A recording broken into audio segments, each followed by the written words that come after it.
Apologies. Okay, let's go back. Yeah.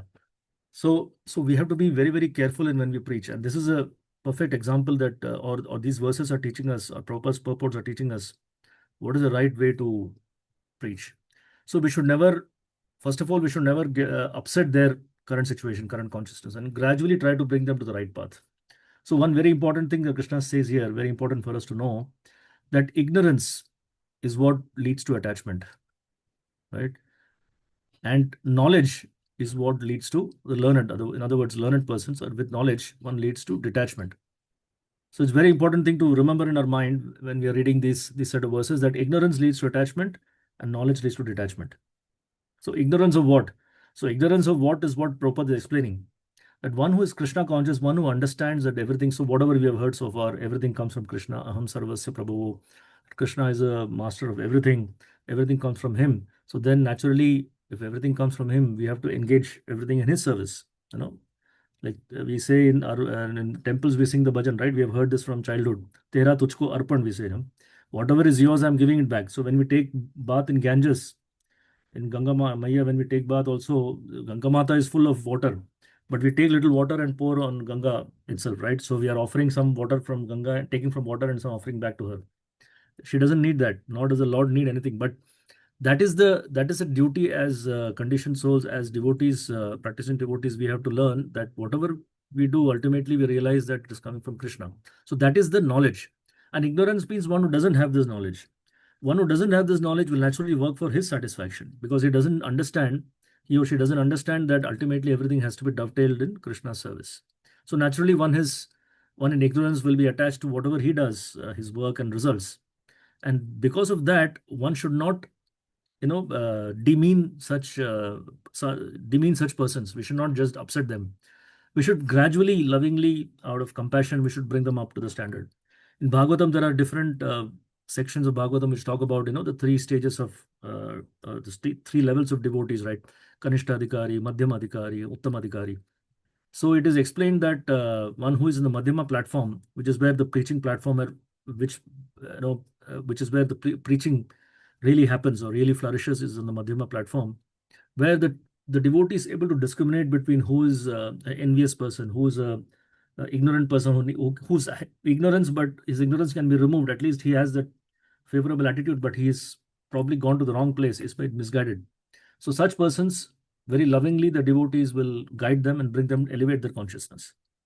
So these are all the characteristics of Madhyama devotees. So we should follow their example. Again, not imitate, but follow their example. In our own position, in our own devotional service, whatever we are doing, we should be able to share it with our near and dear ones and to those people who meet. But we should do it in a very loving way, not try to upset their. So if they are worshipping demigods, like one of my very close friends, I've been in touch with him the last 20 years, and every year he does Damodar Puja in his house. But he does a lot of demigod worship also. Even now he does. But by doing Damodar Puja every year, he has developed that attachment for Lord Damodar. So every year, in fact, first year when we did throughout the year, he did Damodar Puja every day at his home. He thought that has to be done every day, but I said it's very good. Nothing wrong in that. You're worshipping, remembering Krishna every day. So naturally, he himself calls people. He does Damodar Puja, but of course, he still goes to demigod temples. That is fine. See, that is up to Krishna. We cannot force, or we cannot change somebody's. We can't put a gun on somebody's head. Say that no. We should only worship Krishna. At least he's doing for Krishna, so that way is good. So Krishna will take care of the rest. We don't have to unnecessarily interfere. It's between him and Krishna, right? At least he started the process by the mercy of Krishna. He started by following that Damodar Puja during the auspicious month of Kartik. Krishna showered blessings on him, right? Definitely. So that is good. Even though he may be still performing demigod worship, doesn't matter. We don't upset that. We don't tell him that, no, you should not go there, not go here. And whenever possible, he comes to the programs and everything. So that is good. At least there is some connection to Krishna, which is fine. And the rest of the things, Krishna will take it. So this is how we should try. And, I'm sure all of you are already also preaching in your own respective houses or nearby neighbors and all that. I've seen so many devotees having house programs during Kartik time. Really, they call so many devotees, and so many new people are getting introduced every year by this Kartik program. So that is a way to actually favorably engage without upsetting their current situation. We slowly introduce Krishna to them, and that is how we must follow from Bhagavad Gita. Hmm. So any comments or questions on this? Yeah, Hare Krishna Prabhu. Yes, bro. Prabhu, one quick question. Yes. So, specifically regarding this attachment to results, right? Hmm. So, I want to understand what should be our behavior or what should we do, because generally in this, regarding attachments to results, right?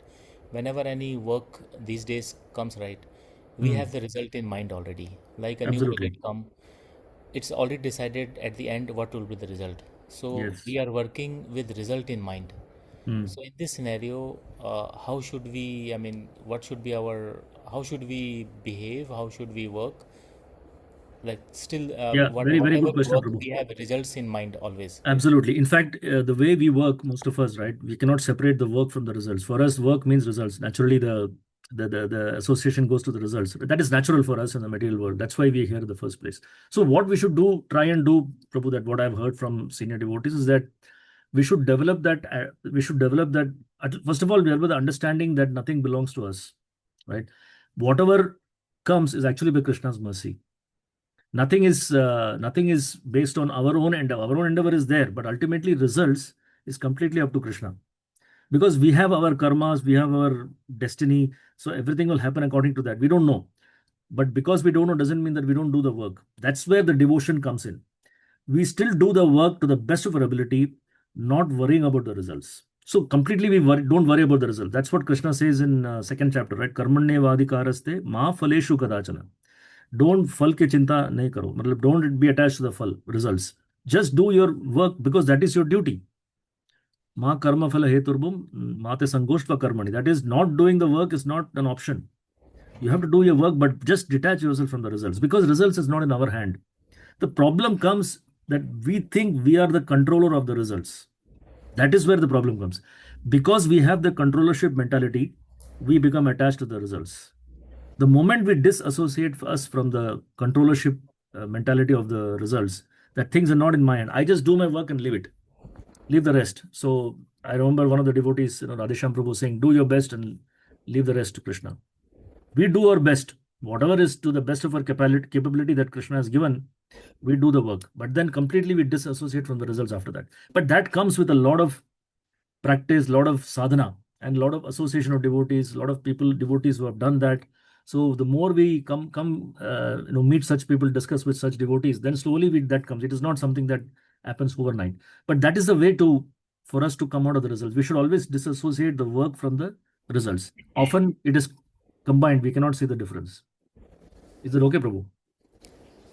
Yeah, Prabhu. So on this, Hmm. right? Few leaders say drive results. Hmm. For them, if results are not there, it means you have not done the work. So Correct. how we should Yeah, yeah. That's why I'm saying do your best, right? We're not saying don't be lazy or be. Now, sometimes what happens is we think that, okay, results are not up to me, so I will be very careless or negligent. No, that is not an option at all. We do the best to do the work to the best of our ability. And a Krishna conscious person should do the work honestly, right? Honesty it's a byproduct of our Krishna conscious practice. Naturally, we try to become, see, we are coming to the mode of goodness, right? Slowly, we are coming to the mode of goodness from the mode of ignorance and passion. Ignorance is here, right? Ignorance is attachment. It's because of lack of knowledge that became attached to results, because we can't differentiate between the work and the results. But slowly, when we come out of the modes from ignorance to passion to goodness, when we come to the platform of goodness, naturally, one of the byproducts of that is you are truthful, you are honest in your work. But at the same time, we have to have the intelligence to discriminate between what is wrong, what is right. That is there, right? As we discussed earlier, we cannot be completely subdued and humble to the core that anybody can do whatever. No, not like that. Practically speaking, internally we always have that we don't harm anybody, we discriminate, but we don't harm anybody. So those things we have discussed. So when we develop this honesty and that favorable attitude towards a work, we do it the best. So chances are that if you do the best, then results definitely Krishna will take care, because Krishna also understands, because as I said, everything is in Krishna's hands, right? Of course, he will give whatever is necessary for us. He knows, understands that what will make us distracted from the path of Krishna consciousness, what will make us come closer to Krishna. Accordingly, Krishna will do, right? Krishna will take charge. So the more we dedicate ourselves to Krishna while doing the work, so while doing the work also we remember Krishna and do the work, and then we thank Krishna that thank you Krishna that allowed me to do this work to the best of my ability. You allowed me doing this. Now everything is left to you.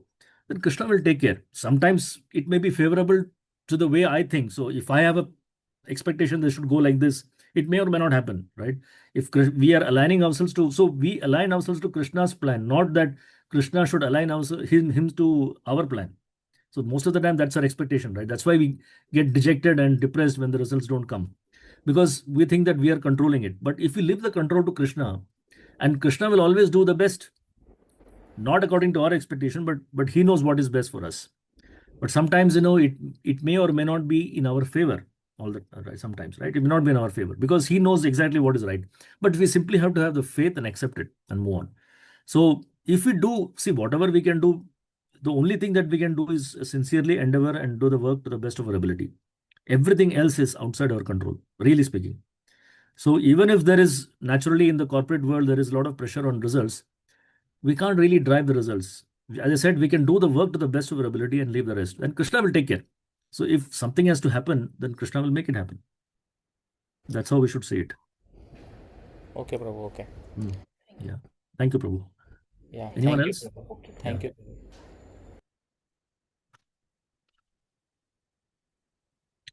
Okay, let's move on to the next verse.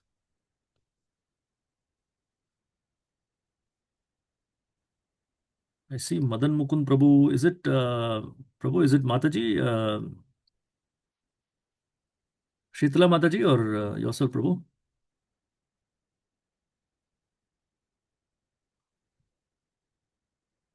Okay. Let's move on. Ramiti Mataji, you would like to chant the verse? Okay, Prabhu. Hare Krishna. Hare Krishna. न बुद्धिभेदं जनयेत् अज्ञानां कर्मसङ्गिनां जोषयेत् सर्वकर्माणि विद्वान् युक्तः समाचरन्. Synonyms: Na, not. Buddhibhedam, disruption of intelligence. Janayet, he should cause. Ajnanam, of the foolish. Karma sanginam, who are attached to fruitive work. Joshayet, he should dovetail, serve, all. Karmani, work. Sorry, my screen. Sorry. Yeah, no, it's okay. It was my screen closed. Vidwan, a learned person. Yukta, engaged. Samacharan, practicing. Translation: so as not to disrupt the minds of ignorant men attached to the fruitive results of prescribed duties, a learned person should not induce them to stop work. Rather, by working in the spirit of devotion, he should engage them in all sorts of activities for the gradual development of Krishna consciousness. Purport: Vedeshcha sarve ahameva vedya. That is the end of all Vedic rituals. All rituals, all performances of sacrifices, and everything that is put into the Vedas, including all direction for material activities, are meant for understanding Krishna, who is the ultimate goal of life. But because the conditioned souls do not know anything beyond sense gratification, they study the Vedas to that end. But through fruitive activities and sense gratification, regulated by the Vedic rituals, one is gradually elevated to Krishna consciousness. Therefore, a realized soul in Krishna consciousness should not disturb others in their activities or understanding, but he should act by showing how the results of all work can be dedicated to the service of Krishna.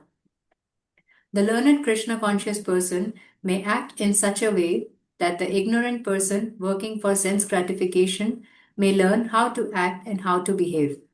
Although the ignorant man is not to be disturbed in his activities, a slightly developed Krishna conscious person may directly be engaged in the service of the Lord without waiting for other Vedic formulas. For this fortunate man, there is no need to follow the Vedic rituals because by direct Krishna consciousness, one can have all the results one would otherwise derive from following one's prescribed duties. Yeah, Krishna. Thank you. So in this verse, actually, Krishna is expanding it further as to how expertly we must preach. So the word Joshayet is very important here. Joshayet means should dovetail. Dovetail means he should engage.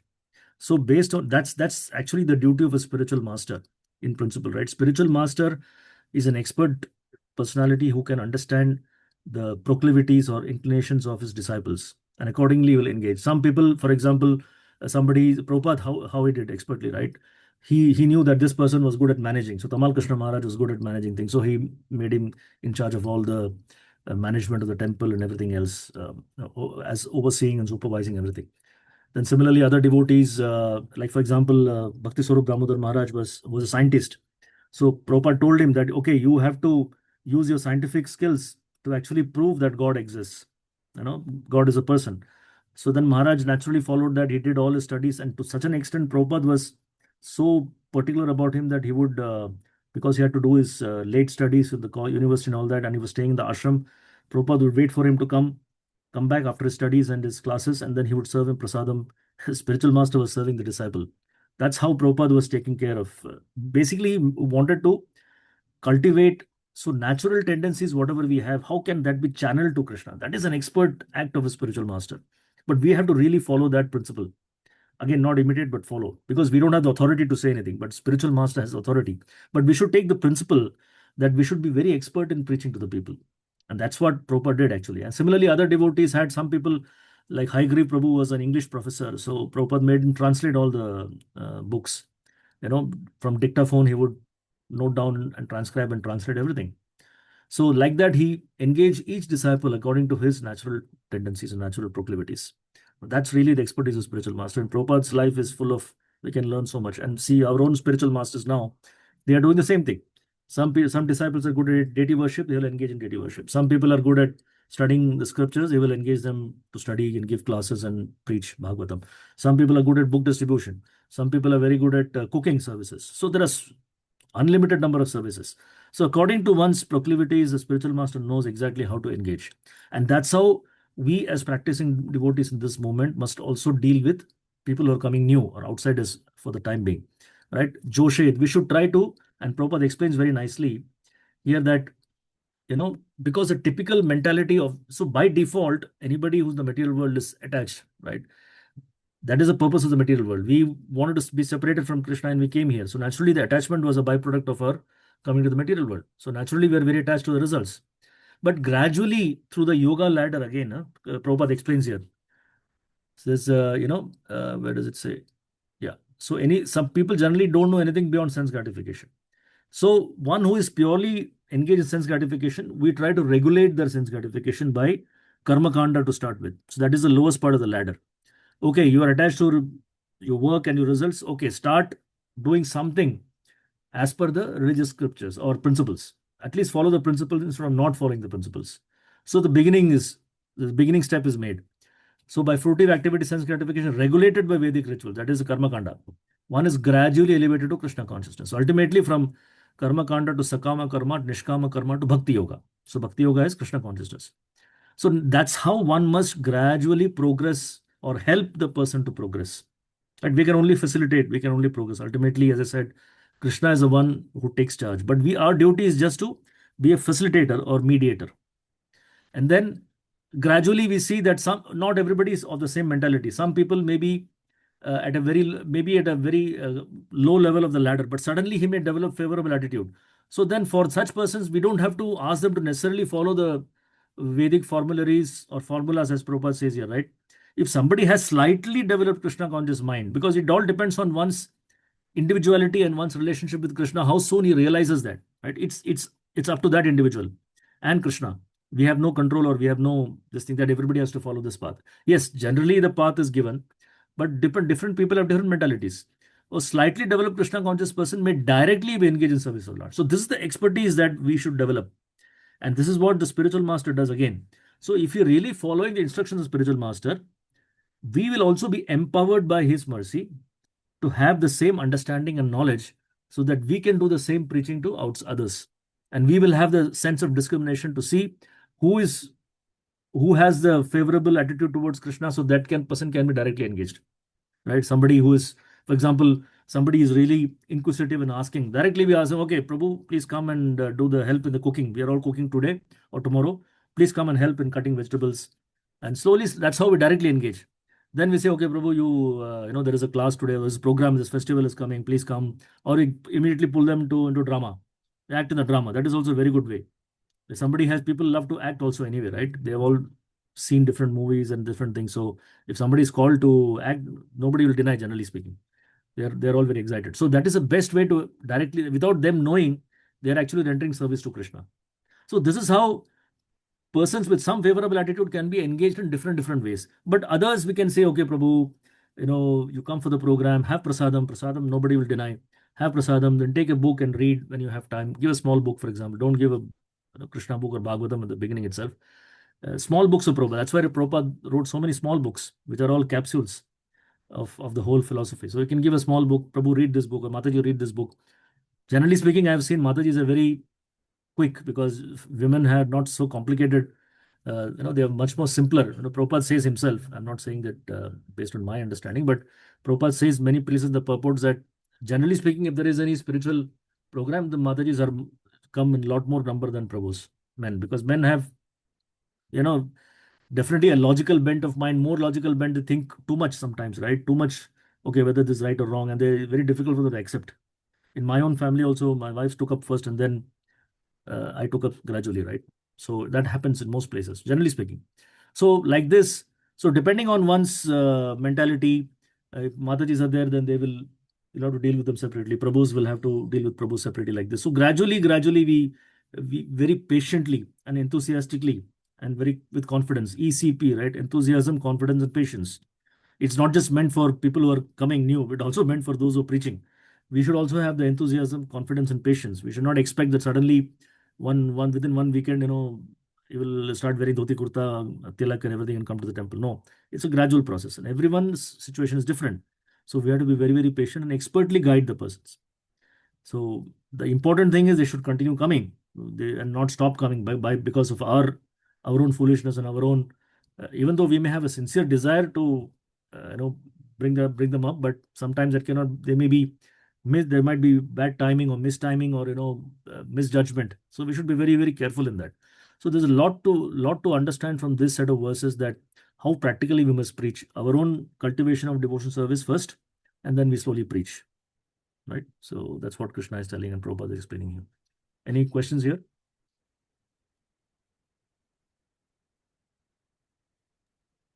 I have a general question here, Prabhuji. So, Yes. in general, what happens is, so when we talk to people around us about Krishna consciousness, I mean, as you said, that with our intelligence, we'll know that if someone is inclined or not. Hmm. So, if someone is inclined, we definitely talk with them. But there are people who are very repulsive to the idea of Krishna consciousness. Yes. And from that, what should we induce, that is it not their time, or they don't have Krishna's mercy now? Because I can see, I mean, to be honest, in a joking way, I have a couple of friends in office. They are all Yes. Indians, Yes. Hmm. and sometimes when I tell them, what we do, so Yeah. he jokingly says that you people are like, jihadis, like a strict mindset and all. Yes. So, Yes. Yes. I No, no, mean, you're right, Prabhu. Absolutely. So that's where we have to really have that discriminatory and intelligence to assess. So we be very patient. As I said, we have to be very, very patient. We cannot be agitated that people are not coming to Krishna consciousness. No, it's one thing is, it's very clear that without Krishna's sanction, nothing will happen. So there must be something that is stopping them. But our duty. So Krishna, from Krishna's perspective, later on he will say in this set of verses that we don't disturb anybody. So if somebody is very, very adamant and repulsive, then we just leave it for that. Leave it. That's what Krishna says. But Prabhupada goes one step beyond. He says that the devotees are more merciful than Krishna. So Krishna says, one of the offenses of chanting is not what is one of the offenses regarding the chanting is that we don't preach or we don't chant the holy name to a faithless person, right? To instruct a faithless person about the glories of the holy name, that is considered an offense. But a devotee really takes a risk, not to go against Krishna, but ultimately for that living entity's concern, out of concern of the living for the living entity, the devotee takes the risk and still goes and preaches. But that's something that we don't have to really, we're not maybe capable of doing that every time. But as a matter of principle, that we must always remember. So even though Krishna says that faithless person should not be preached to, but we should still try. we should still try in a very, very measured and careful way, without upsetting their, or without disturbing their mentality. So slowly we say. So for example, things, what they may like, right? For example, if they like to eat foods, then at least give prasadam to them. If they are read, some of them like to read. So like, I know many of my friends who never come, but they like to read. So sometimes from time to time I pass some books to them, right? So at least they read. So I tell them that, please, don't, just read it with an open mind. Don't have any preconceived notions. Because sometimes, Prabhupada's writing, unless and until you really understand, it may be very hard hitting. So at times, right, maybe very, very hard hitting, and that people, we have to prepare them for that, right?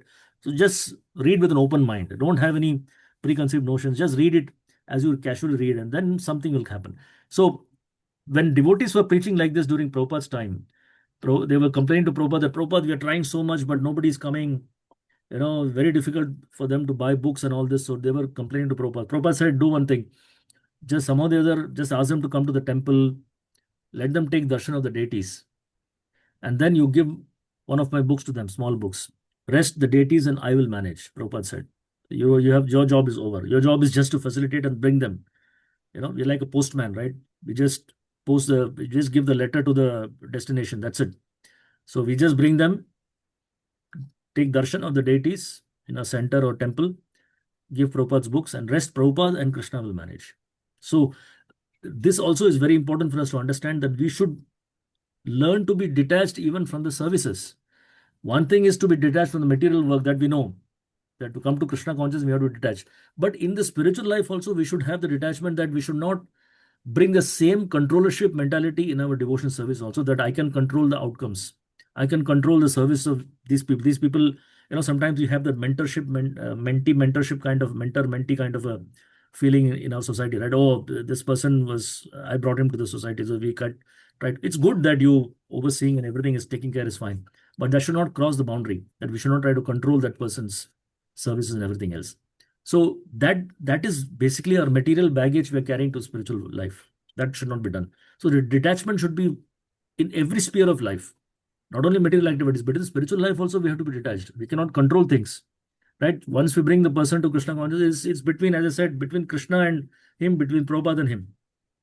Our job is just to facilitate. So remember, always caretaking mentality, facilitating mentality, mediating. So we're always a middleman. That's why the spiritual master is known as the transparent via medium between Krishna and us. Even the spiritual master does not take ownership of anything. He just connects us to Krishna. That's all. And then rest is up to Krishna. But of course, Krishna will see that whether we are following the instructions of the devotee or not. That's also there. But the devotee himself does not take any ownership or proprietorship. Right? So that's the mentality we should cultivate, that we try our best in whatever sphere of life and leave the rest to Krishna, but we do it very sincerely. And we exercise our intelligence in such a way that we expertly deal with people according to their proclivities, according to their consciousness. Is it okay, Prabhu? Yeah, Prabhuji, one more thing, related to this only. Yeah. So this particular thing, I don't have an answer when someone asks me, but you have that in your heart, but you are unable to explain. So when a non-devotee person asks that, out of the offenses that we have to the holy name, that chanting demigod name is not equal to Krishna's name. Now Hmm. this is very specific. Like when I was also not a devotee, I'll talk about myself. I used Hmm. to feel it a bit weird, but Hmm. then when you start doing sadhana, you understand things. You understand that it is not offensive to Shiva or anyone. It's Hmm. just there. But how to explain this to a non-devotee person? Because that I find very difficult. Unless you are doing sadhana, I think I don't know how to explain it to a non-devotee who we are trying to kind of convince. Yeah. See, one of the things that acted against our movement in Singapore is one of the reason is one of this, right? Immediately we put down demigod worship and we established Krishna's worship as supreme. Although that is right, but again, we cannot introduce something that drastically to somebody. So I know we know so many typical Indian families, they will worship multiple personalities, right? According to the season, they will worship. Like Ganesh Chaturthi comes, when Lord Ganesha is worship, then Shivaratri, then like this, then Durgashtami comes, then Durga, then Krishna Janmashtami comes, and Krishna. So they see, the problem is it's an offense in a way, because they consider Krishna to be the same as, or everyone as on the same platform. But that it is not considered an offense in that sense because it is mostly out of ignorance. See, if we knowingly perform something, knowing something, so that is why the offenses against the holy name are, we know them, yet we perform those offenses, right? That is really an offense. But for those who are ignorant, although it is considered an offense, but it is not so dangerous, right? That's where we have to come and, sometimes we tell them, okay, you're worshipping this demigod, just put Krishna's picture also in worship. So initially we say that, okay, you just put Krishna. We don't say that, okay, no, Krishna has to come on top and then everybody has to come below. No, we don't say that. We say, okay, you start Krishna's worship also. You're doing these mantras, chant Hare Krishna mantra, or chant some verses from Bhagavatam, whatever prayers are there. Do this. During Kartik month, that's what we do, right? Kartik month, we go and say, in the demigod altar, we put Krishna's picture also, or Yashoda Damodar's picture also. They may have other demigods also, but it doesn't matter. Just do it. See, again, it is a process. We facilitate and we start, and rest is Krishna will do the rest. Because once Krishna's presence is there in the house, the purification starts. Unknowingly or knowingly, they are engaged in they are doing devotion service. It is not pure, even for us practicing, it is not pure, but we are just aspiring for that pure devotion service. But even for those who are starting new, it is still devotion service. It may be full of offenses, doesn't matter. So Krishna just accepts the bhav or with what mood we are doing. If we're not offensive to worship Krishna, we worship, okay, we may not have the understanding that Krishna is supreme, so he has to be offered the best worship, or it should be only he should be offered worship. No, that understanding slowly Krishna will work it through, because it's not up to us to manage really, because we don't know their traditions, we don't know what kind of culture they are brought up in, all those details we don't know. So that all that is an influence in their life. So we simply try to introduce in such a way that, okay, you have some favorable attitude, okay, start worshipping, or start at least during this month of Kartik, do this, no problem, because that itself will become so auspicious. That auspiciousness will actually transfer to their consciousness some point of form, some point or the other, right? And slowly they will start seeing that, okay, Krishna is supreme. That understanding has to come from within. It cannot be artificially imposed from outside. So slowly that purification starts. Then slowly they will develop some taste for hearing Krishna's names. Then they'll start coming to the temple hearing about Krishna's pastimes. Mostly they'll come for festivals. You have seen in Janmashtami so many people come, but they're not regularly coming. But that purification process already started. They may be going for every worship, every festival, not only Krishna's, but that purification has already started because they have attempted to come closer to Krishna. So that is how it happens for most of us came to Krishna like that. Gradually, gradually. Like I was going in this society, that society, everywhere.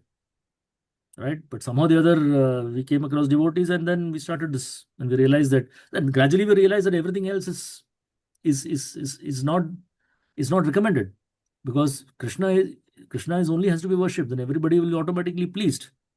And that's why we continue, and then we see the results also. Right? We don't disrespect anybody, we respect everybody, but our worship is always to Krishna. So that comes on a gradual basis. In some cases it may be fast, some cases may be gradual. It all depends on one state. Yeah. Okay, Prabhu. Okay, bro. Thank you. All right, let's move to the next one. Very important verse. This, I believe, should be in your memorization. Urvija Mataji, you're there? Yes, Prabhuji, but I'm outside. They can Oh, just okay, hear. okay. Okay, sure, Yes, sure. sorry, Prabhu. Hare No, no, Krishna. no problem. I didn't know that. Yeah. Okay. Sima Chaitanya Prabhu, you want to chant?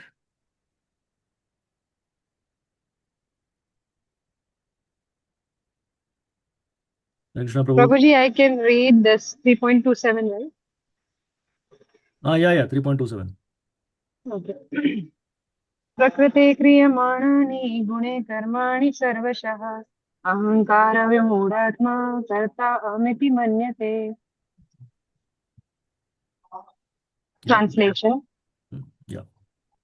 The spirit soul bewildered by the influence of false ego thinks himself the doer of activities that are in actuality carried out by the three modes of material nature. Purport. Two persons, one in Krishna consciousness and the other in material consciousness, working on the same level may appear to be working on the same platform, but there is a wide gulf of difference in their respective positions. The person in material consciousness is convinced by false ego that he is the doer of everything. He does not know that the mechanism of the body is produced by material nature, which works under the supervision of the Supreme Lord.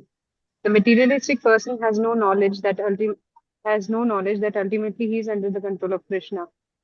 The person the person in false ego takes all the credit for doing everything independently, and that is the symptom of his nescience. He does not know that this gross and subtle body is the creation of material nature under the order of the Supreme Personality of Godhead. And as such, his bodily and mental activities should be engaged in the service of Krishna in Krishna consciousness. The ignorant man forgets that the Supreme Personality of Godhead is known as Rishikesha, or the master of the senses of the material body. For due to his long misuse of the senses and sense gratification, he is factually bewildered by the false ego, which makes him forget his eternal relationship with Krishna. Thank you, Mataji. Thank you so much. Hare Krishna. Hare Krishna. So here now Krishna explains, this verse is very, very important. I'm sure most of you have heard this verse at some point of time or the other, because Prabhupada quotes this in many, many purports.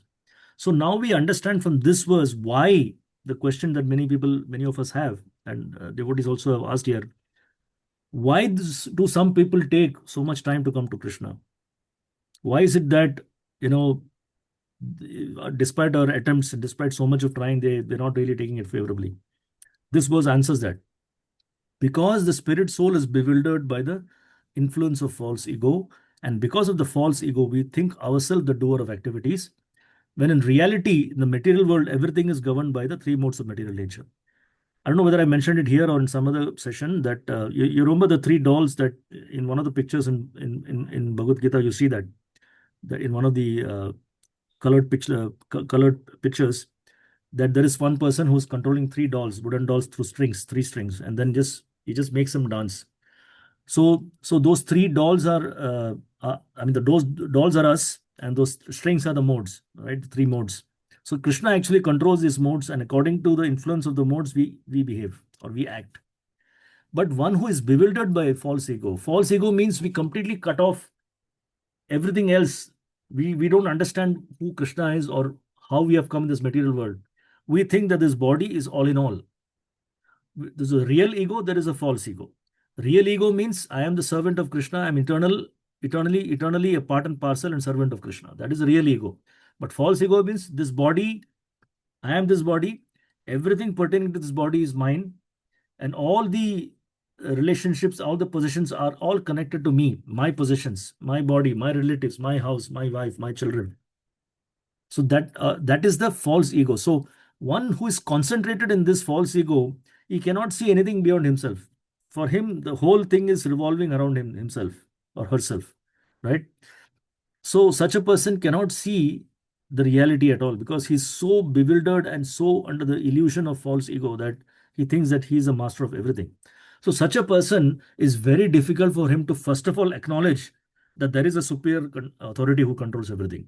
Just imagine one day you think that you are the master of everything, and suddenly you come to know or hear that no, actually you are nothing. You are being controlled. You think that you are the controller, but actually you are being controlled by the modes of material nature, and there is a superior authority who is controlling everything. It's very, very difficult for us to accept that. So that is the biggest difficulty. To come out of this influence of false ego is what takes time. To the extent that how much we are bewildered by false ego is up to each person's consciousness and his karmic reactions, his consciousness, his modes of nature, the influence of the modes. It depends. For everyone is different. Each individual person is different. Right? No two persons are the same. So that is why some people, for them, they may be just at the edge of coming out of false ego, right? So you just need a little push. That's why Prabhupada says that the mode of goodness is the best platform to be in order to start devotion service. It's very easy. You just need a gentle nudge and a push here and there to come to devotion service. We have seen so many people coming new and they just take it up like this. I'm sure in this group also there are many devotees. I don't remember the names, but I know Urvija Mataji was coming and now she's totally fixed, right? So fast she has picked up everything. Prabhu and children also are now here also. I think Mataji started first, if I'm not mistaken, and then Prabhuji came. Now he's also very sincerely doing, right? So it depends on our past conditioning and how maybe we did something last birth, but we couldn't finish it. So just whatever was balanced, whatever we started with this life was very quickly we came to devotion service. I'm sure other devotees are there also here in this group and outside. Some people it takes time. But for me, it took a lot of time because of my past conditioning and my bad influence and the modes of material nature. It took a lot of time. So it takes, depending on one's state of consciousness, but the important thing is somehow or the other we are connected, then the process starts. It is a question of time. For some is very fast, some is very gradual, right? But this verse explains why it doesn't apply. The same formula doesn't apply. I mean, formula applies, but for each person it has its own evolution of consciousness. It takes time because one is already, see, the nature of the material world is that we came because of false ego. So if you understand the constitution of the material world, right, how the material world is created, so the Mahatattva or the material energy is actually lying in an unmanifested state originally, right? Originally, it's in an unmanifested state. It is known as Pradhana. Then there is Pradhana is agitated by the material modes. So Krishna injects the modes into the Pradhana and activates the unmanifested state of matter, and that becomes Mahatattva. And the first thing that comes out of that Mahatattva is false ego in the mode of ignorance. So the first thing that comes out is ignorance, because ignorance defines the material existence. It has to, right? Otherwise, if we are fully knowledgeable in the material world, we will know that this is not our place. Immediately we'll go back to Krishna. So in order to stay in the material world, we have to be covered by ignorance. And false ego is the one that first covering of the soul, right? The soul is first covered by false ego, then the intelligence, then the mind. So these are the subtle coverings. And then the gross body comes, the material elements, the different senses, and all the bodily organs. They all manifest after that. So from the subtle body, the gross body manifests. But the first ingredient that actually makes us fall in the material world is a false ego. So it is very, very, very powerful. The example of Hiranyakashipu is there, right? What did he pray for? That he should not die during the daytime, not in the night time, not killed by a human being, not by an animal, not killed by any weapon, neither in the air nor in the land. So many conditions he put, right? And yet he tried everything. Ultimately, he couldn't give up his false ego, right? Because of his false ego, he thought that, he was in control of everything. He thought that he had actually fooled the law, the God, fooled God, right? That he has created a foolproof formula by not dying. But that was because of his false ego. His false ego was so inflated that he thought that he was in complete control. And then Nrsimhadev just appeared. Tomorrow is Nrsimhadev's appearance day. He just appeared like that and finished the matter in just a few minutes, right? And tomorrow in the drama, you'll see a wonderful pastime also enacted in the drama. Very, very recent pastime that happened. So I will not share any more details, but those who know, they know. Hare Krishna, So, Prabhu. sorry, Prabhu. Yeah, what is false ego, Prabhu? False What ego is is, yeah, false ego means, as I said, false ego means you don't understand that you are a soul. You think that you are the body. False ego very simply means that I think I am the body and everything that I possess, this bodily possessions and everything else is mine. Aham mameti, Bhagavatam says, aham mameti means that's a false ego. That is, I am the body and mameti, mama iti, everything is mine. That is, that whatever possessions I have, family, everything, the material possessions, everything is mine. So that is a false ego. Real ego means actually I am part and parcel of Krishna. I am eternally servant of Krishna. So there is nothing to do with, there's no proprietorship or there's no ownership of mine. Everything belongs to Krishna. And I have to serve Krishna because he's the origin of everything. Everything comes from him. So naturally, everything has to be done for his service. That is real ego. But material existence means we are governed by false ego. And to the extent we are able to give up that false ego, that defines our progress back to Krishna. And that defines how much time it takes for us to realize this, how much time it takes for us to come back to our original consciousness. So it's a false ego that actually is, I mean, basically our return to Krishna is a function of false ego, essentially, right? It's directly proportional to that. So the higher the ego, the more time it's going to take. But devotion service is so nice that it can cut through all of this. So Bhagavatam says that there is a verse in Bhagavatam that devotional service is so powerful that it can burn to ashes all our reactions, all the gross body and subtle body, including false ego. But again, that is once you accept and acknowledge the fact. But to come to that point also, it's not easy because of our false ego. And but by association of devotees, slowly we understand. Slowly the false ego reduces, and we start getting connected to the real ego, or the real ego starts developing. Right? Is it okay, Prabhu?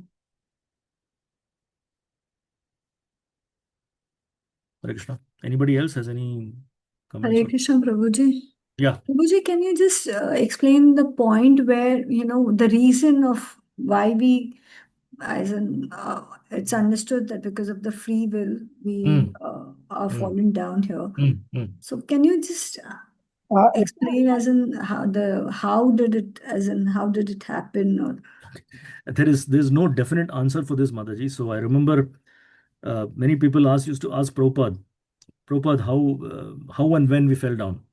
So it was simple. So Mataji, we cannot go back to or we don't know the origin of all this, right? Because it has been happening since time immemorial that we are in the material world, right? So we don't know the cause and the origin. But in general, what Prabhupada is to say that two things he mentioned. One is the living entity, many living entities fall from the impersonal Brahman. So they are actually merged in the Brahmajyoti. And Brahmajyoti existence is not a permanent existence, because for want of activity, the soul cannot remain without activity for long. So eventually the soul has to fall back into the material platform. He cannot go back to Krishna because we have not developed that Krishna consciousness. We have not developed that favorable mentality towards Krishna. So we cannot go back to spiritual world. So we naturally have to come back to the material world. That is one possibility. Other possibility is that although we understand that spiritual world, once you go back, you don't fall down, there is always the minute independence. As you rightly mentioned, the free will is always there. So if we misuse our free will again, the chances are that we can fall down again. And that also might have happened. But we don't know which of these pertains to us or which pertains to the vast majority. That we don't know. So Prabhupada simply said, there is fire in the house. Now, instead of analyzing from where the fire came, I mean, just imagine a fire in the house. What will you do first?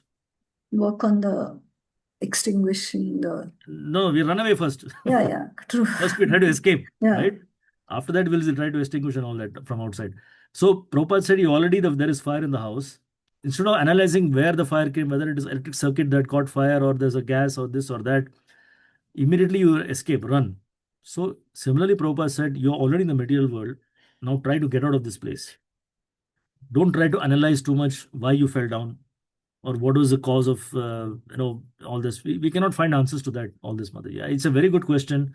Everybody, we all have this question when we are starting the process of devotion service, but then we Yes, cannot find a especially when definitive you answer. Yeah. read this verse wherein we are controlled by three modes of material nature. So then there is no question of free will, right? So just No, Mataji, free will is there. Otherwise, how can the person conditioned by false ego take to devotional service?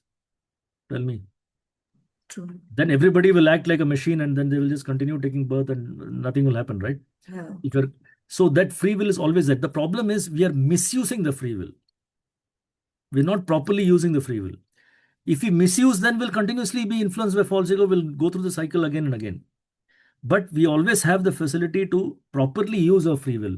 And that is where all this program of the scriptures, all this, Krishna has taken pains to send devotees, or he himself comes to propagate that we properly use our free will and understand that, okay, this is not our place, we have to go back. And So would that yes, be the reason? Sorry. Sorry, you're saying, Mataji? Yeah, so would that also be the reason why now when we are saying that we are not the doer of activities and the three modes of material nature are, but because we have that independence, small independent free will, we are subjected to the karmas, the good and the bad. Correct. Yes, absolutely. Because we are always misusing the free will. That's why we're subjected to the karmas. Okay. Very true. Thank you, Prabhuji. Thank you, Mataji, for that very nice question. Anybody else? Hare Krishna, Prabhuji. Yes. There is a verse which says in the Bhagavad Gita, it says that Yadgatvana Nivartante, correct? So that means like there is no fall down. I mean, there is, if we Yes. go there, there is no, then how Correct. do we understand that? See, Yes, like supposing we were also there eternally present in serving the Lord once, and suddenly we started thinking that, why should I serve you? Why can't everyone serve? We wanted to Correct. be the master, so that's how we fell down. So then that does that mean like there is a chance of fall down even when we go there? Is that the thing? Or what is that Krishna saying that Yes, yes. So what you're right, Mataji. So Prabhupada used to say that there is always that free will. So whether you are here or whether it is spiritual world, that free will always exists. Nobody's going to take away. Krishna never takes away the free will. But once you go back and you realize that you had fallen down once, right? Chances are that you will not exercise that misuse of free will again. Mm. Because in material world also, if I give an example, right? I don't know, we can't give a perfect example, but uh, you remember many of us would have fallen sick at some point of time or the other, or had some major problems, experienced some major difficulties, either health or something else, right? If you remember that today, would you repeat that same mistake? Mm. You will not repeat the same mistake. That I know that in my childhood I had some major disease, but I remember what was the reason behind that. So I am always very careful even now Mm. not to make the same mistake again. Same thing when you go back to the spiritual world, you will always remember, because in the spiritual world we are free of any anxieties and everything. So we have clear intelligence, spiritual intelligence, everything is there. Mm. So we always remember that we had fallen. So chances are that you will not misuse that free will again, Mm. because you always remember that the once you fall down means you don't know when you can come back. Correct. So you don't want to repeat that. So that is why Prabhupada says once you go back, you will not return. Okay. But that possibility, that minute possibility always exists. That technical possibility always exists. Okay. Thank Okay. you. Thank you. Thank you, Prabhu. Thank Thank you. you. Hare Krishna. Hare Krishna. All right. If nothing, then we can go to the next verse.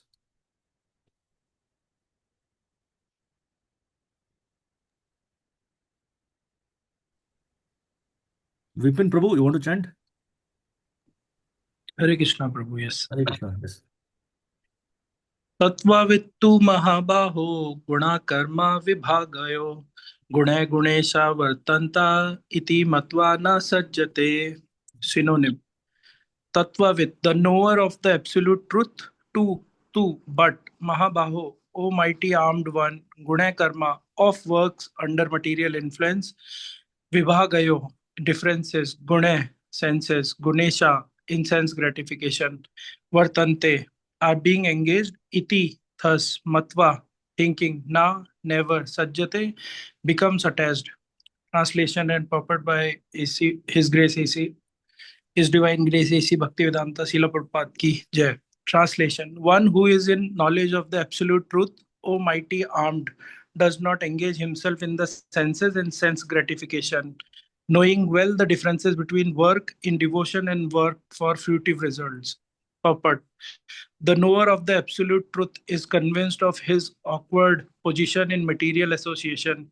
He knows that he is part and parcel of Supreme Personality of Godhead Krishna, and that his position should not be in the material creation. He knows his real identity as part and parcel of the Supreme, who is eternal bliss and knowledge, and he realizes that somehow or other he is entrapped in the material conception of life. In this pure state of existence, he is meant to dovetail his activities in devotional service to the Supreme Personality of Godhead Krishna. He therefore engages himself in the activities of Krishna consciousness and becomes naturally unattached to the activities of material senses, which are all circumstantial and temporary. He knows that his material condition of life is under the supreme control of the Lord. Consequently, he is not disturbed by all kind of material reactions, which he considered to be the mercy of the Lord. According to Srimad Bhagavatam, one who knows the absolute truth in three different features, namely Brahman, Paramatma, and the Supreme Personality of Godhead, is called Tattvavit, for he knows also his own factual position in relationship with the Supreme. Hare Krishna. Thank you. Thank you. So now Krishna is talking about, so previous verse was about one who is in false ego. But here now Krishna is talking about one who is in his real ego, one who has understood his real position in the material world, or his constitutional position. So one who is in knowledge of absolute truth is addressing Arjuna, does not engage himself in the senses and sense gratification, knowing well the differences between work and devotion and work for fruitive results. So he understands what is pure karma and what is karma yoga. Karma yoga means your nishkama karma yoga, work in devotion, or bhakti yoga. And this line is very, very beautiful. The first line of the purport, right? Prabhupada says, the knower of the absolute truth is convinced of his awkward position in material association. So this is what defines one who's a devotee versus one who's not a devotee. A devotee is very much aware that he's in the material world, but he's actually very awkward of his very awkward. Is convinced of his awkward position in the material association because he finds himself very awkward. See, Srila Bhaktisiddhanta Saraswati Thakur used to always say that a devotee, a gentleman, can never live in this material world, cannot survive in the material world. What Prabhupada is writing here is actually coming from that the knower of the absolute truth, or in other words, a devotee, is convinced of his awkward position in material association. Because he understands that he feels awkward because when do we feel awkward? That something is not natural, right? When we are in an unnatural or artificial atmosphere, we feel very awkward, correct? Now, for example, we are suddenly in the office, many times it happens that we have to go for parties, office parties and all this. And naturally, we don't drink, we don't eat anything, right? That's natural. Even if we want to, we won't get anything to eat there, right? Or drink anything there. So I have been to many of these. Unfortunately, I have to go sometimes. But I feel very awkward there. Not because, I feel myself superior or anything. No, no. But it's simply the atmosphere is very awkward for us. Like that, the devotee should always feel awkward every time in the material world. Not only in such situations, but a devotee feels very awkward because he feels this is not his place. That is why he feels awkward. He feels awkward at the same time. He feels guilty also that why did I give up the association of Krishna and come here? I should not have come here in the first place. So he really feels very bad. And then, but at the same time, he fully understands that, then he makes all the effort to actually engage himself in sincere devotional service, as opposed to one who is covered by false ego. False ego person just thinks that he's the doer of everything, right? Once you are in the material, so Krishna, this is how it works. So once you are in devotion service, once you are give yourself to the control of Krishna, you acknowledge the control of Krishna, and then you're doing service for Krishna, then Krishna takes charge, right? In Bhagavad Gita, first chapter, do you remember the verse or the purport where Prabhupada says that that Hrishikesha, right? One of the names of Krishna is addressed. Krishna is addressed various names in that chapter. So Hrishikesha, Govinda, like that.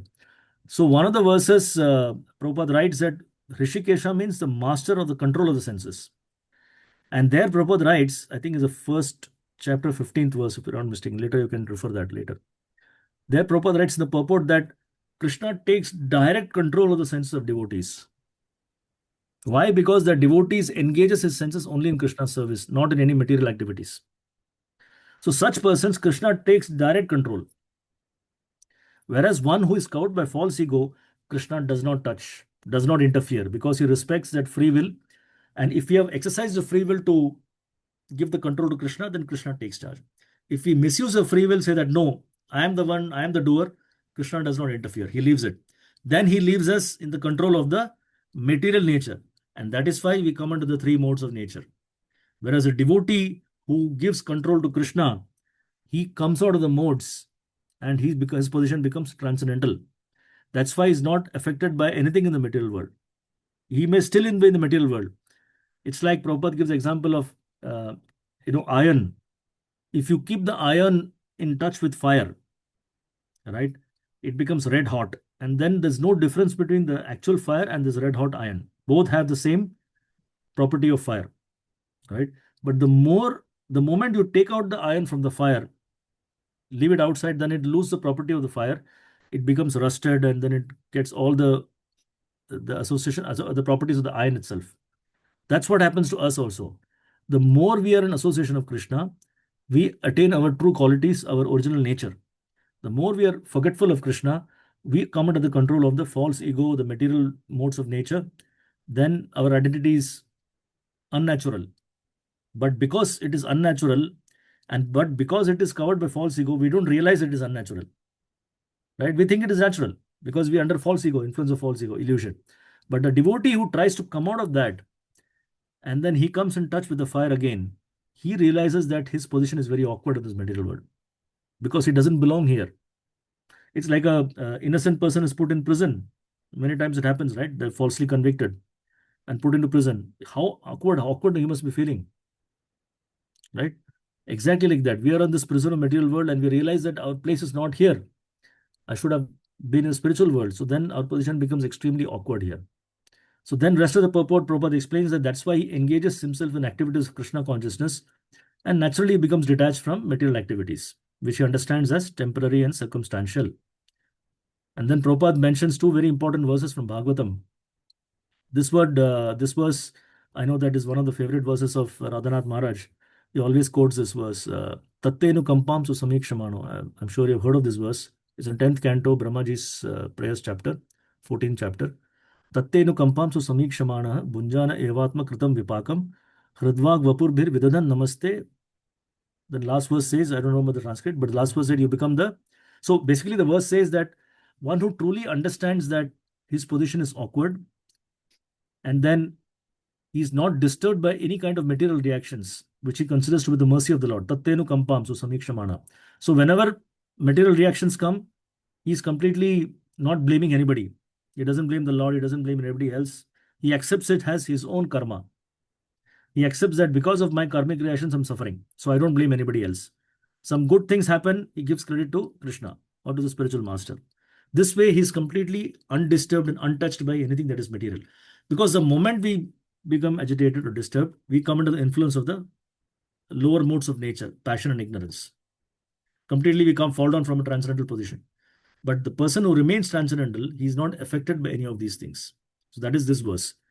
Then the next thing Prabhupada writes, according to Srimad Bhagavatam, one who knows the absolute truth in three different features. Because the reason why Prabhupada mentions this is because of the word tattvavit. Tattvavit means knower of the absolute truth. Huh? Knowledge of the absolute truth. And the absolute truth can be realized in three phases. Features, Brahman, Paramatma, and Bhagavan. So this is in Bhagavatam, 1st canto, 2nd chapter. So one who knows that the supreme absolute truth has three features, and the highest is the supreme personality of Godhead, which includes these two. So the Brahman is nothing but the Brahma Jyoti, or the effulgence that is coming out of Krishna's body. Paramatma is a super soul feature, that Krishna as Paramatma lives in everyone's heart. And everything is an expansion of the Supreme Personality of Godhead, Bhagavan.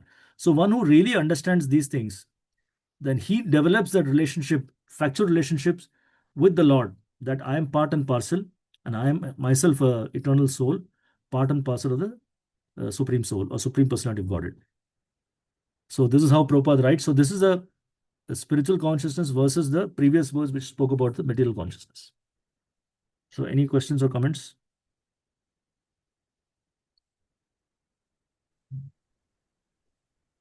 Prabhuji, like we say that, material world and spiritual world, and we think about Golok. And when when we say or feel that, we are eternal servants of Krishna, here in this world, we are doing devotional service and other things, but is there any reference in Bhagavatam which explains that how do we serve Krishna in spiritual world? Oh, yes. See, wherever there are descriptions of pure devotees in spiritual world, how they serve, it's all described. But important thing is, of course, we cannot really appreciate or understand exactly how the service happens there, right? Because we have completely forgotten what the spiritual world is. There, everything is supposed to be conscious. So even the trees, the rivers, the animals of course are, but they are all fully aware of their constitutional position. They all understand that they are servants of Krishna. So there's absolutely no ignorance in the spiritual world. We cannot replicate that in the material world. But what we can experience here in the material world, which is like a flavor of the spiritual world, is when we do deity worship, for example. Now, the Krishna himself has appeared in a deity form, although he may be made of metal or wood or whatever. But because when we establish the deity in the temple, we do a installation, right? We do a ceremony where we are inviting the Lord to come and be present in this form. It's not like just randomly we go to the shop and buy something and start worshipping. No, there is a vidhi, there is a process. We invoke the presence of the Lord in that form, and that form has to be an authorized form as per the scriptures. So Jagannath's form, for example, is authorized in the scriptures. So we carve from the wood form, Jagannath's form. Like these Radha Krishna forms are there, like these many forms are there. So deity worship is like when we engage in deity worship, when we serve the deity form of the Lord, we should understand that this is non-different from Krishna. And so whatever the way we serve, it should be a replica of how the service happens in the spiritual world. Right? That is one way of doing things. Secondly, when we hear about the pastimes of Krishna, So when we hear about, okay, this devotee did services like this, so naturally we develop that attraction. So depending on our, again, our inclination, we don't know what is our original relationship with Krishna. Though there are multiple melos or rasas are there, right? He Sakhya rasa, Dasya ras, Vatsalya ras, Madhurya ras, or Shanta ras. So we don't know what is our own rasa with the Lord. That we don't know yet. Eventually, by performing devotion service, that rasa will be revealed to us. Prabhupada writes that the rasa will be eventually released depending on our purity.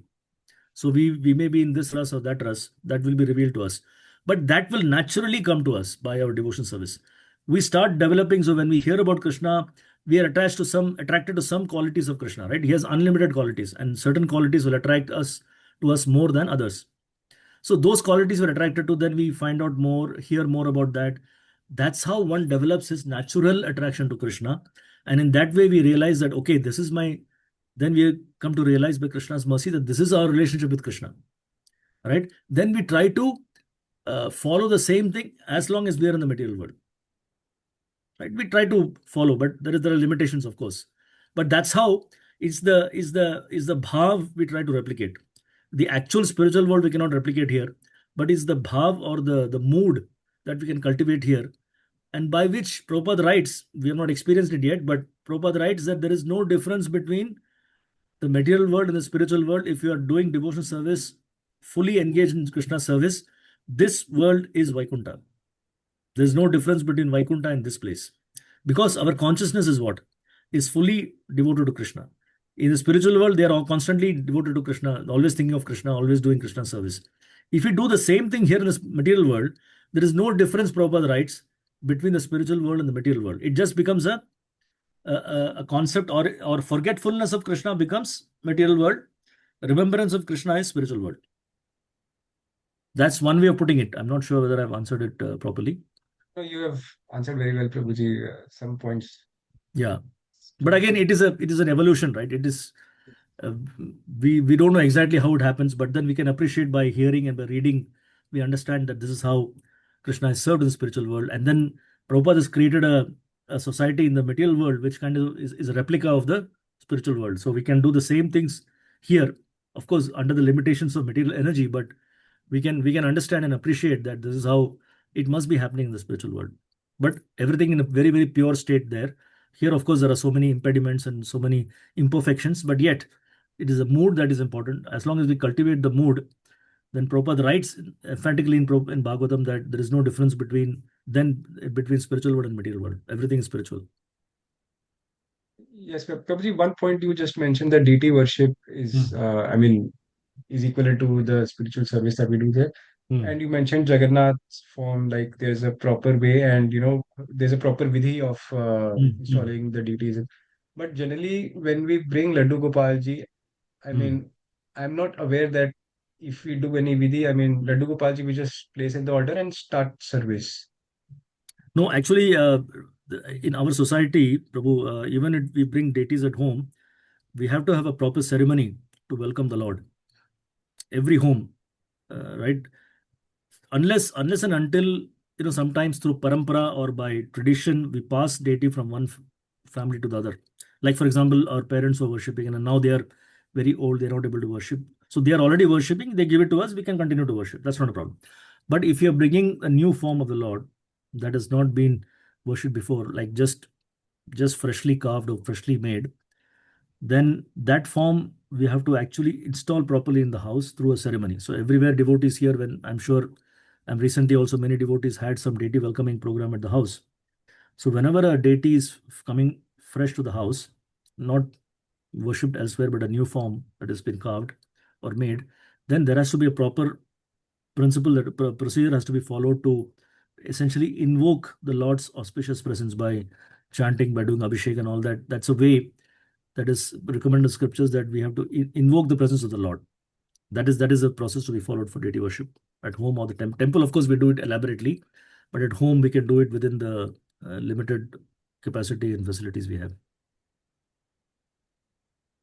Is it okay, Prabhu? Like for me, like Laddu Gopalji, we got around 8 years back. My wife got after my marriage, so we just said some things personally and started worshiping. There was no vidhi done, but we do the service. So that's okay now, Prabhu. Now, of course, you started worshipping. It is fine.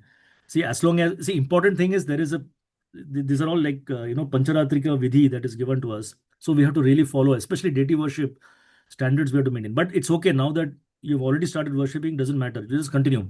Well, ultimately, in the essence, is that Krishna has to accept our mood. That is the sum and substance of everything. But again, we don't, doesn't mean that we forego the principles. If you know, then better follow.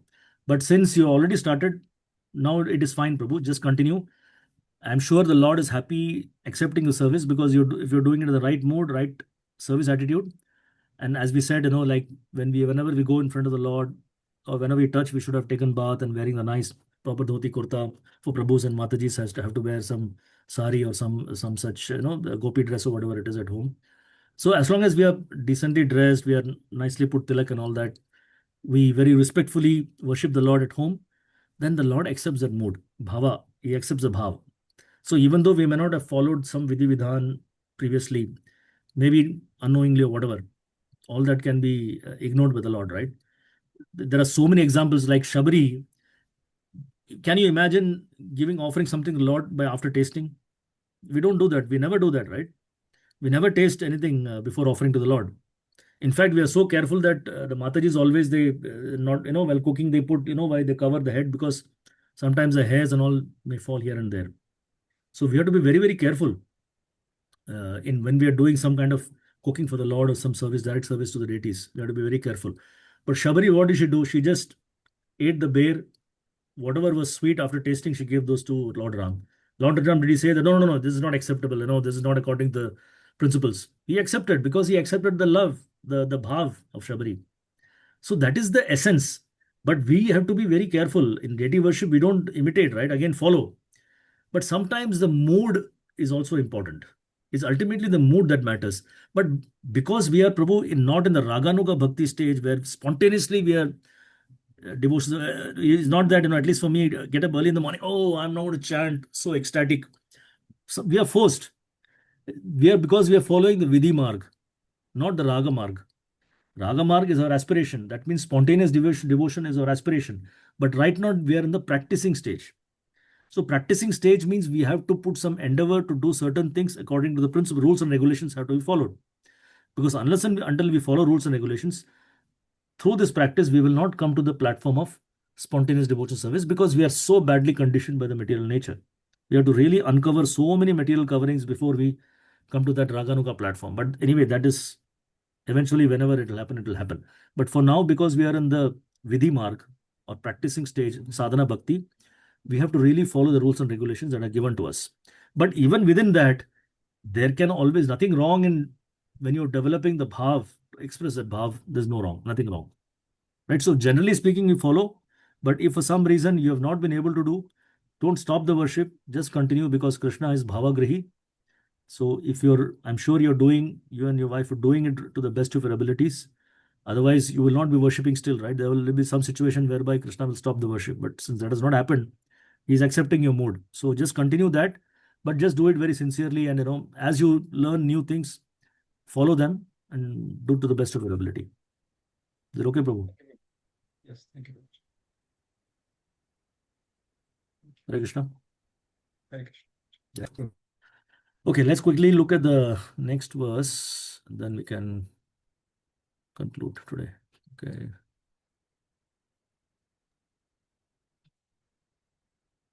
Can I read the Prabhu? Yeah, please.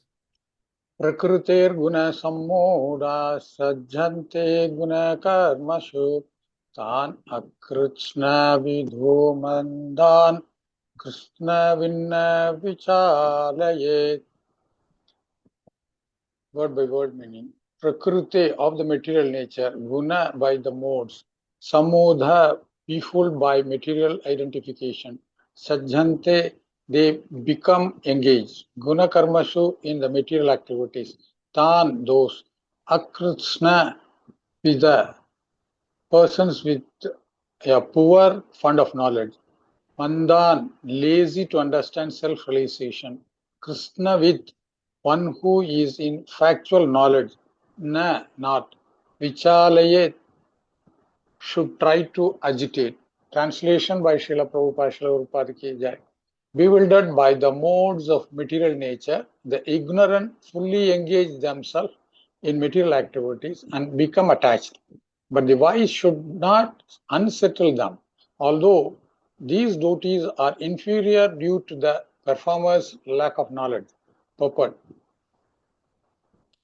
Persons who are unknowledgeable falsely identify with gross material consciousness and are full of material designations. This body is a gift of material nature, and one who is too much attached to the bodily consciousness is called manda or lazy person without understanding our spirit soul. Ignorant men think of the body as the self. They accept bodily connections with others as kinsmanship. The land in which the body is obtained is their object of worship, and they consider the formalities of religious rituals to be ends in themselves. Social work, nationalism, and altruism are some of the activities for such materially designated persons. Under the spell of such designations, they are always busy in the material world. For them, spiritual realization is a myth, and so they are not interested. Those who are enlightened in spiritual life, however, should not try to agitate such materially engrossed persons. Better to prosecute one's own spiritual activities silently. Such bewildered persons may be engaged in such primary moral principles of life as non-violence and similar materially benevolent work. Men who are ignorant cannot appreciate activities in Krishna consciousness, and therefore Lord Krishna advises us not to disturb them and simply waste valuable time. But the devotees of the Lord are more kind than the Lord because they understand the purpose of the Lord. Consequently, they undertake all kinds of risks, even to the point of approaching the ignorant men to try to engage them in the acts of Krishna consciousness, which are absolutely necessary for the human being. Thank you, Prabhu. Right. So here, now Krishna is coming to some kind of a conclusion of this section of Bhagavad Gita before he starts the next section. So here Krishna is kind of combining all our understanding of the previous verses. So in 27 verse, we saw that one who is befooled by the material nature or one who is acting under false ego thinks himself the doer. Then in 28th verse, we saw the other side where one who has knowledge of absolute truth, tattvavit, he truly understands and he truly feels awkward by his position in the material world, right? So these are the two extremes. So now in material world, naturally we have to deal with people with all kinds of mentalities. We cannot say that I'll only associate with devotees, I will not associate with anybody else. That is one way of doing things, but that is not practical, right? When we go to workplace, when we go step out of the house itself, we are meeting so many other people. But of course, we have to deal with them. We have to talk to them.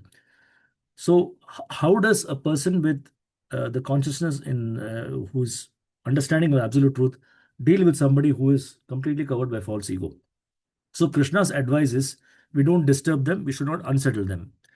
Even though we know that whatever they are doing is inferior because of their ignorance. Because of their ignorance or false ego, they are completely engrossed in material activities.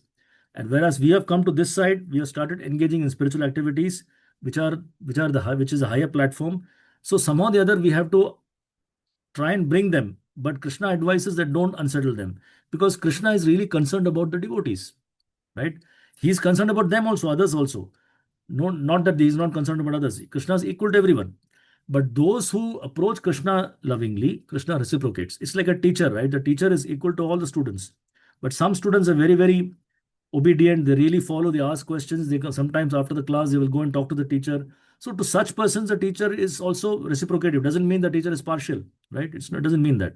Similarly, Krishna is equal to everyone. He's impartial. But devotees, because they are more favorable towards Krishna, Krishna just reciprocating that. That should not be taken as act of partiality. So that is why Krishna is concerned about the devotees, that these devotees, if they go and talk to the materialists, they will be influenced by their association. Maybe they will be badly influenced. So I don't want to upset their. That is what Krishna is saying. Although ideally Krishna wants everybody to come to devotion service. That's why Prabhupada writes here, right? Devotees of the Lord are more kind than because they understand the purpose of the Lord. The Lord wants every one of his children to come to him. But Krishna is more concerned about those who are already coming to him and not to disturb them. But the devotees, because they understand truly the mood of Krishna, the heart of Krishna, they take extra risk, even to the point of approaching ignorant men. What did Prabhupada do? Exactly this, isn't it? Prabhupada exactly did this. Otherwise, we would not be sitting here and reading this, and we will not be having Bhakti Shastri or any Shastri for that matter, right? It is because Prabhupada did that. Ignorant people like us also came to Krishna consciousness because of expertise, because he expertly knew how to engage, as we discussed earlier, according to the inclinations of each person, according to the abilities. Prabhupada engaged them directly in service of Krishna. But that is a aspiration we all have to aspire towards. We cannot imitate, but we try and follow to the best of our abilities. So even though I'm sure we come across so many, as devotees also have shared, that you tell whatever, they will either jokingly say no, or they will simply be repulsive, right? But we have to be very patient. So Prabhupada says, those who are enlightened, better to prosecute one's own spiritual activities silently. This doesn't mean that we completely cut off. No, this also has a deep message here. Because if you prosecute our own spiritual activities, slowly we'll develop a wider vision. No, we develop a broad-minded mentality. Because one who practices devotional service more sincerely becomes more and more broad-minded. Bhagavatam, there is a verse that said, Sadhavo Vishada Ashayaha. Sadhavo Vishada Ashayaha, those who are sadhus, they are extremely broad-minded. They're not narrow-minded. Broad-minded means you become more and more inclusive. More and more you accept others for what they are. And according to their nature, we try to lovingly preach to them. So this also is for our own devotional service, to improve our devotional service so that we can better preach to them. That is what Prabhupada is saying here. Doesn't mean that you cut off or completely cut off, don't preach at all. No, improve your devotional service so that you are better equipped to go out and preach. Then you have a better frame of mind, you have better approachability to those who are not devotees. Because in our immaturity, we may do certain things which may be more harmful to you and to others also. Krishna and Prabhupada, they're saying the same thing, but it may be appearing to be a little contradictory. But no, it's not contradictory. Prabhupada is explaining a little more according to time, place, circumstance. He's saying that if we are disturbed seeing others not following, that you better follow your devotional service properly so that you develop a broader vision. You are equipped better. You have developed the better maturity to deal with these things, and then you go out and preach. Until then, let them be engaged in whatever they are doing. As long as they're not doing any harmful work, it's still fine. So the principles of non-violence and all these things, it's okay. It's moral. From moral standpoint, it is good, but it is not spiritual at all. So let them at least continue to do that. And while you prepare yourself, that is exactly what Prabhupada did, like we discussed, right? 30 years he spent just to prepare for executing the instruction of spiritual master. That was a lifetime of preparation that Prabhupada had. In his advanced age also, he spent 30 years to really prepare and then go out and preach. Similarly, for us also, for address our immaturity and our devotional service, we have to actually improve a lot before we go out and be effective in preaching. Okay, so that's the substance and sum and substance of this verse. Any quick comments or questions?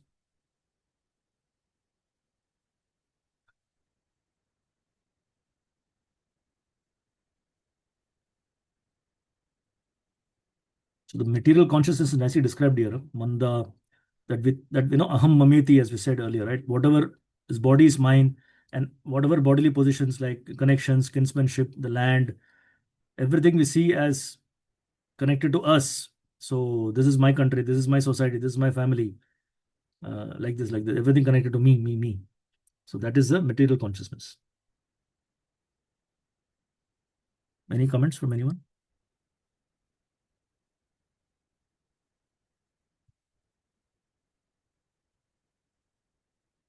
All right, then. We just finished 3 minutes over time, but we can close this here. So Krishna willing, will hopefully in the next 2 sessions we should be able to complete this chapter. Krishna willing, yeah. Hare Krishna. Thank you, everyone. On a weekday, you took your time. Thank you so much. Patiently sit through the session. Yeah. Hare Krishna. Thank you, Prabhuji. Hare Krishna. Hare Krishna. Hare Krishna. Thank you, Prabhu. Thank you, Prabhuji. Hare Hare Krishna. Krishna.